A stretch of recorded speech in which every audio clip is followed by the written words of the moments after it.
There's a particular kind of loneliness that lives in a man who has decided, quietly and without ceremony, that he is not the sort of person good things happen to.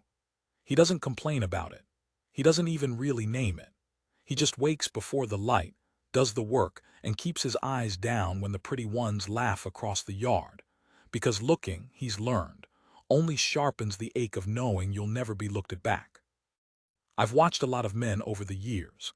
I ran cattle on the same stretch of Montana dirt for near 40 of them, and if there's one thing I know, it's that the strongest men are often the ones most certain they don't matter. This is a story about one of those men. His name was Elias Corbin, and for 3 years he loaded hay and shoed horses on the Whitmore Ranch believing he was invisible. I'm going to tell you what I saw the night he found out he was wrong, but I'll warn you now, it doesn't go the way you think. Because the moment a woman finally crossed that barn to look him in the eye wasn't a beginning. It was the middle of something that had been quietly breaking for a long, long time, and by the end, I still wasn't sure whether I'd witnessed a mercy or a wound.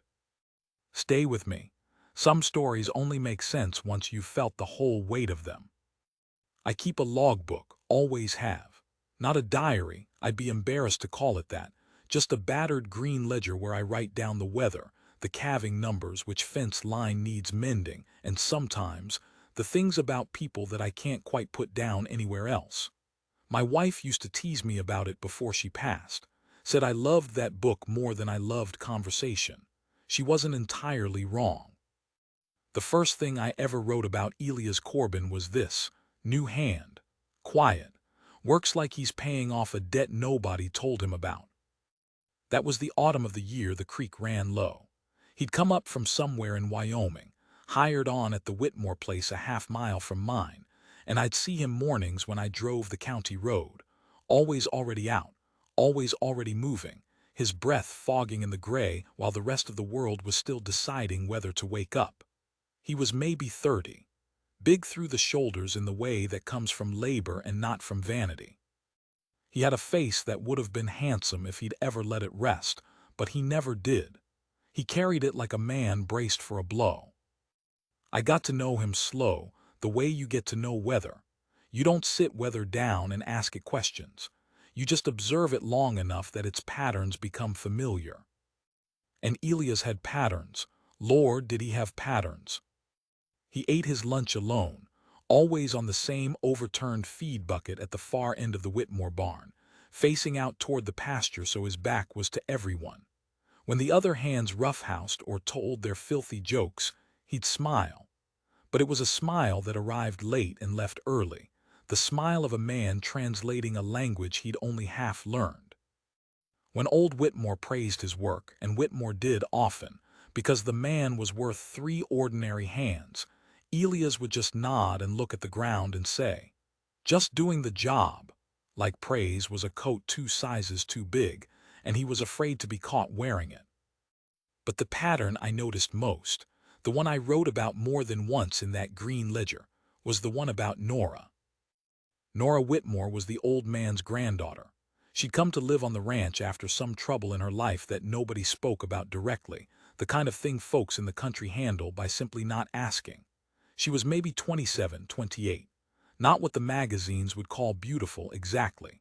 Her nose was a touch crooked from a childhood fall, and she had a way of squinting when she thought that put a line between her brows. But she had something better than beautiful. She had presence. When Nora Whitmore walked into a room, the air seemed to organize itself around her. She laughed with her whole body. She talked to the horses like they owed her money. And when she looked at you, really looked, you felt, for a moment, like the only lit window in a dark valley. Elias never let her look at him. I don't mean he was rude. I mean he managed it. He orchestrated his whole day around not being in her path. If she came to the barn, he found reason to be at the far end of it. If she crossed the yard, he suddenly needed something from the tack room. He'd time his lunch to end just before she usually came out with the afternoon water. It was the most elaborate, exhausting piece of choreography I ever watched a man perform, and its entire purpose was to make himself smaller. To disappear before he could be dismissed. I understood it, God help me. I understood it completely. Because I'd been that man once. Long before my wife, back when I was young and poor and certain the good things in life were laid out on a table I wasn't allowed to sit at. There's a specific arithmetic that runs in the head of a man like that. It goes, if I never reach for it, I can never be told no. If I stay invisible, I can't be rejected. Loneliness, I can survive. Humiliation might kill me. It's a coward's math, but it isn't cowardice. It's a wound wearing armor. I watched Elias do that arithmetic every single day for the better part of 2 years, and I never said a word. What could I say? I was the old rancher from the next place over who bought his hay from Whitmore. I wasn't anybody's father. I wasn't anybody's advice. But I saw things. That was my quirk, my wife would have said. I saw things and I wrote them down and I kept my mouth shut. Here's what I saw that the boy didn't know I saw. I saw the way he fixed the loose board on the paddock gate, the one on the west side near the water trough, where Nora liked to stand and watch the sunset. Nobody asked him to fix it. Nobody would have noticed if he hadn't. But he did it careful, sanded it smooth so she wouldn't catch her hand, and he never told a soul. I saw him, one hard January, carry a newborn calf a quarter-mile through snow because its mother had rejected it. And I saw him set it down by the stove in the mudroom. And I saw Nora come out and find it there, and I saw her look around, confused, asking who'd done it. And I saw Elias, 20 feet away, turn his back and pretend to be busy with a bridle so she'd never know it was him. And I saw the horse. There was a mare on the Whitmore place, a big roan named Juniper, who'd gone wrong somewhere in her life. Beaten, most likely, before old Whitmore bought her at auction out of pity. She wouldn't let anyone near her. She'd rear and scream and put a man through a fence rail if he tried. Whitmore had half decided to sell her for whatever the meat brought, and I think it broke something in Nora to hear it, because that mare and Nora had the same wound, didn't they? The same story nobody spoke about directly. Elias started staying late. I know because I'd see his truck still parked at the Whitmore barn when I drove home from town in the dark. Every evening after his work was done, after he wasn't being paid for a single minute of it, Elias Corbin sat in the corner of Juniper's stall and did nothing. He just sat, night after night. He'd bring a book sometimes and read out loud, low, not to her exactly, just near her, so she could learn the sound of a man who wanted nothing from her. He never reached for her. Never cornered her. He just made himself into a safe and patient shape in the dark and waited to be believed. It took him 4 months. I wasn't there for the moment she finally put her nose in his hand. I heard about it after, from old Whitmore, who told it at the feed store with tears standing in his eyes, which for a man like Whitmore was practically weeping. But I know what it cost. I know that Elias gave that broken animal something almost no person had ever been willing to give him, the patience of someone who assumes you're worth waiting for. He did all of this, you understand, in total silence. He never once traded on it. Never used a single kindness as a coin to buy a moment of Nora's attention. He gave and gave and gave, and made sure she never knew the giver, because in his arithmetic being known was the same as being judged, and he'd already rendered his own verdict. I wrote in my ledger that spring, "The Corbin boy is the best man on that ranch and the only one who doesn't know it. Someday it's going to catch up with him. Not sure yet if that'll be a blessing or a cruelty." Turned out to be both. It was a Thursday in late May when it happened. I remember because I'd come over to settle up on a hay order and got caught in one of those sudden mountain rains that turn the sky the color of a bruise and send everybody scrambling for cover. There must have been 8 or 9 people crowded into that big Whitmore barn waiting out the weather. Hans, Whitmore himself, a couple of neighbors, me, and Nora. And there was a moment, I'll never forget it, when the rain was hammering the tin roof so loud you had to lean in to be heard, when one of the young hands, a cocky kid named Tripp who fancied himself Nora's suitor, said something. I didn't catch the start of it, but I caught the shape of it, the cruelty of it, the way the whole barn went a half-second quiet, the way a room does when somebody said the thing you're not supposed to say out loud. He'd been ribbing Elias. About the mare, I think, about all those late nights, making it into something dirty, something to laugh at. Spends more time with that horse than any woman ever give him, or words to that ugly effect. And a couple of the other hands laughed, because men laugh at cruelty when they're afraid of being its target. And Elias did the thing I'd watched him do 100 times. He got smaller. He looked at the ground. He started to turn, started to find some corner to fold himself into, some task to disappear behind, and I watched 2 years of that terrible arithmetic run across his face in a single second. Don't react. Don't reach. Don't let them see it land. Survive it by vanishing. And that's when Nora Whitmore set down her coffee. I saw her do it.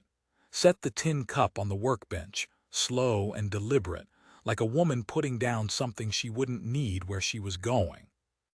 And she walked. Straight across that barn. Past Tripp. Past her grandfather. Past all of us. Her boots loud on the wooden floor in the sudden hush, because even the rain seemed to hold its breath. She walked the whole length of that barn with every eye on her, walked right up to Elias Corbin, who had frozen mid-turn like an animal that's heard a twig snap. And I want to tell you what his face did in that moment, but I'm not sure I have the words for it. It was the face of a man watching the one thing he'd spent 2 years protecting himself from finally arrive. Not hope. Hope was too clean a thing for what was on his face. It was closer to terror, the terror of being seen. She stopped in front of him, close enough that he had nowhere left to look but at her. And the whole barn waited. I've thought about that moment more times than I can count in the years since. I've turned it over the way you'd turn over a stone in a creek, looking at every side of it. And what I keep coming back to is this. I was so sure I knew what was about to happen. We all were. Every soul in that barn had built the same little story in their heads in the space of those few footsteps. The pretty granddaughter crosses the room to defend the shy, good-hearted hand. She takes his hand. Maybe she kisses him.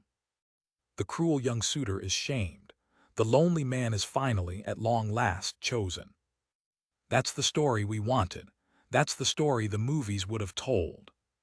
But life is not the movies, and Nora Whitmore did not do what we expected. She stood in front of Elias Corbin, close enough to touch, and for a long moment she just looked at him, studied him. And when she spoke, her voice was quiet, so quiet that those of us near the back had to strain against the rain to catch it, but it was not soft. There was something fierce in it, something almost angry. "Stop it," she said. Elias blinked. "Ma'am." "Stop doing that." Her eyes were bright and wet and furious. "That thing you do, where you make yourself small, where you disappear. I've watched you do it for 2 years, and I am sick of watching it." I felt the whole barn go still in a different way now. This wasn't the story any of us had built. Tripp's smirk had died on his face. Old Whitmore had gone very quiet by the door. "I know it was you," Nora said. "The calf. In the mudroom that January. I know it was you who fixed the gate by the trough. I know about Juniper. I know, Elias, everybody thinks I don't, but I've known for months. Every good thing that's happened on this place, every quiet kindness nobody claimed, it was you. And every single time you made sure I'd never find out. You gave it to me and then you hid." Her voice cracked on that last word. "And here is the thing I will carry to my grave." She was crying now, openly, but she didn't wipe it away. She let it fall, like she was done hiding too. "Do you have any idea," she said, "what it does to a person, to be given so much by someone who won't even let you thank them? You've spent 2 years deciding for me that I wouldn't want to know you. You never once let me make that choice myself. You just decided that you weren't worth it. And every time you disappeared, it wasn't humble, Elias. It was a wall. You built a wall and called it kindness." And Elias Corbin, God, I'll never forget it. Elias Corbin, this mountain of a man who could carry a calf a quarter-mile through snow, stood there and shook. Just shook. And when he finally spoke, his voice was the smallest I'd ever heard it. "I didn't want to give you a reason to say no," he said. And Nora made a sound that was half a laugh and half a sob, and she said, "You never gave me the chance to say yes. Now here's where I have to tell you the truth, And the truth is that this is not a story with a clean and happy ending, though it is not a sad one either. Life is rarely one or the other. It's mostly both, all tangled up together, and the trick of getting old is learning to hold them at the same time. Because Nora didn't kiss him that day. She didn't take his hand and lead him off into a sunset while the rain cleared and a fiddle played. What she did was harder and, I think now, kinder. She said, "I'm not going to stand here and rescue you in front of everybody, Elias. That's not the same as being chosen, and I think you know it. If I kissed you right now, it'd be about them." She jerked her chin at all of us at Trip at the watching barn. "And you deserve better than to be somebody's answer to a bully." She wiped her face, finally, with the heel of her hand. "So here's what I'm going to do. I'm going to go stand back over there by my coffee. And tomorrow, when it's just an ordinary day, when nobody's watching and there's no reason for it except that you want to, you're going to come find me. And you're going to say hello, like a man who thinks he's allowed to." And she turned around and she walked back across that barn, and she picked up her coffee, and she didn't look at him again. I want you to understand how brutal that was, and how loving. Because a lesser woman, a woman who wanted the easy warmth of being the hero of the moment, would have kissed him right there and given us all our tidy ending. But Nora understood something about Elias that took me a lifetime and a green ledger to learn about men like him. She understood that if she rescued him, he'd spend the rest of his days believing he'd been rescued, believing he was a thing that had to be saved rather than a man who could stand. She wasn't refusing him. She was refusing to let him off the hook of his own worth. She was making him walk the barn himself. The rain let up an hour later. Everybody drifted back to their work, careful not to look too long at Elias, who sat very still on his overturned feed bucket at the far end of the barn, staring at nothing, a man whose entire architecture had just been pulled down around his ears. I stopped by him on my way out to my truck. I don't know why. I'd never said more than 10 words to him in 2 years, but I stopped, and I put my old hand on his big shoulder, and I said the only thing my 60-odd years had taught me was worth saying. "Son," I said, "the walk across is the hardest thing you'll ever do, but it's yours. Don't let anybody take it from you, not even her." He looked up at me, and I swear something in his face had come loose that had been welded shut a long, long time. I'd like to tell you I know exactly what happened the next day. I don't. I wasn't there. I had my own cattle to tend, and I'm not in the habit of loitering on other men's ranches to watch other men's lives. But I'll tell you what I wrote in my green ledger that Friday night, and you can make of it what you will. I wrote, "Drove past the Whitmore place this evening. Corbin's truck gone from its usual corner. Saw 2 people out by the west paddock by the gate he sanded smooth, standing close, not touching but close. The roan mare was with them, calm as I've ever seen her, and the girl was laughing, that whole-body laugh of hers, and the big man was smiling. Late this time. Late and staying. First real smile I ever saw arrive on that face and forget to leave. And then, because I'm an old fool who's watched too much weather and lost too much of what he loved, I wrote one more line, and it's the line I want to leave you with. Some men don't need to be loved to be saved. They need to be told, by someone who means it, that they were always allowed to want it." I didn't write anything after that. There didn't seem to be a need. Some things you just let stand.